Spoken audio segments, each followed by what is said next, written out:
In 1991, Hydra activates their brainwashed asset, James Bucky Barnes, using a series of codenames from a red book. Under their control, Barnes carries out an assassination to steal a case containing a super soldier serum.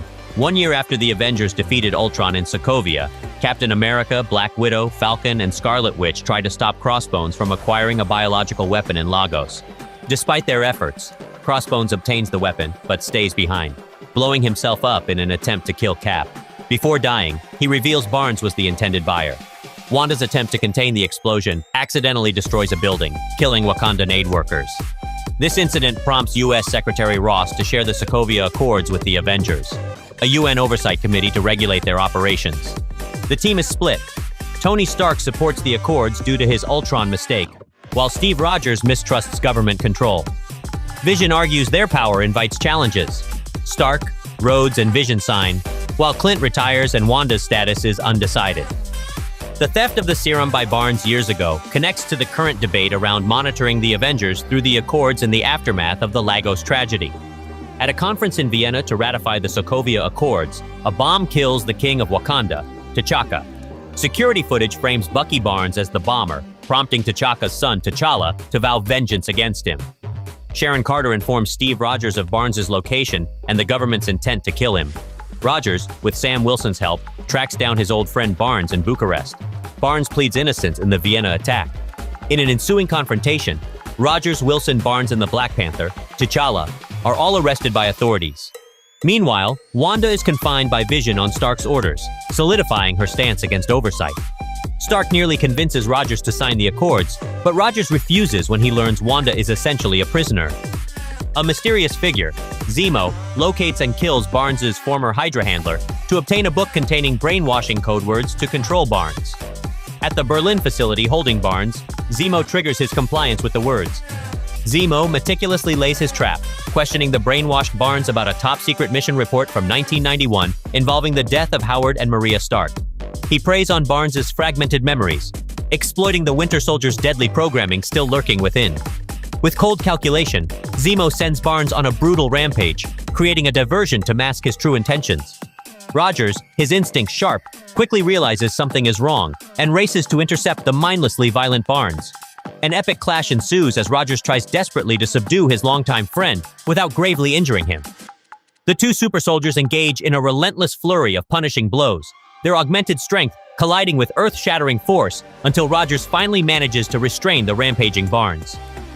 Fleeing to temporary safety, a shaken Barnes reveals Zemo's real, chilling plan to infiltrate Hydra's long-abandoned Siberian base, home to other brainwashed super soldiers kept in cryogenic stasis, ready to be awakened into an unstoppable army to destroy the Avengers once and for all. Not wanting to wait for official approval that may never come, Rogers and Wilson recruit a small strike team of their most trusted allies, Maximoff, Barton, and Lang. But Tony Stark, given permission from Secretary Ross, assembles his own elite squad including Romanoff, T'Challa, Rhodes, Vision, and the newly recruited Spider-Man to bring in Rogers' renegades. The two opposing sides clash in a spectacular battle at the Leipzig-Halle airport, with cars sent flying, massive explosions rocking the area, and former allies engaged in brutal combat.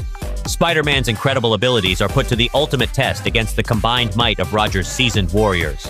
Only when Romanoff reluctantly allows Rogers and Barnes to escape does the ferocious fighting grind to a halt. Both sides battered, and the once unbreakable Avengers now irreparably fractured. In the aftermath, Rhodes lies paralyzed from an accidental shot by Vision during the chaos.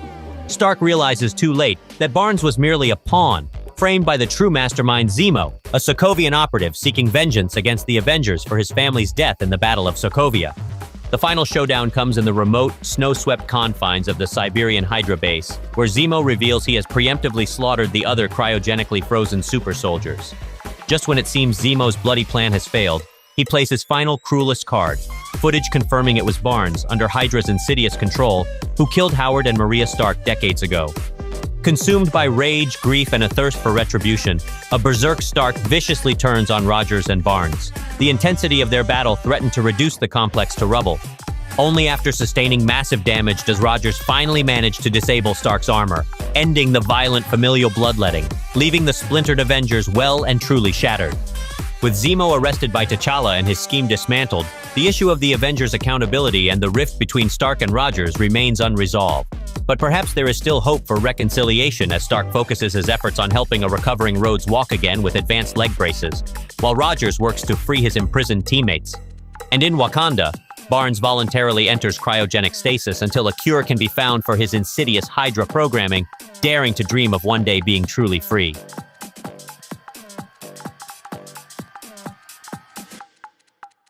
Captain America Civil War is an impressive accomplishment for Marvel Studios, showcasing the storytelling potential in the superhero genre.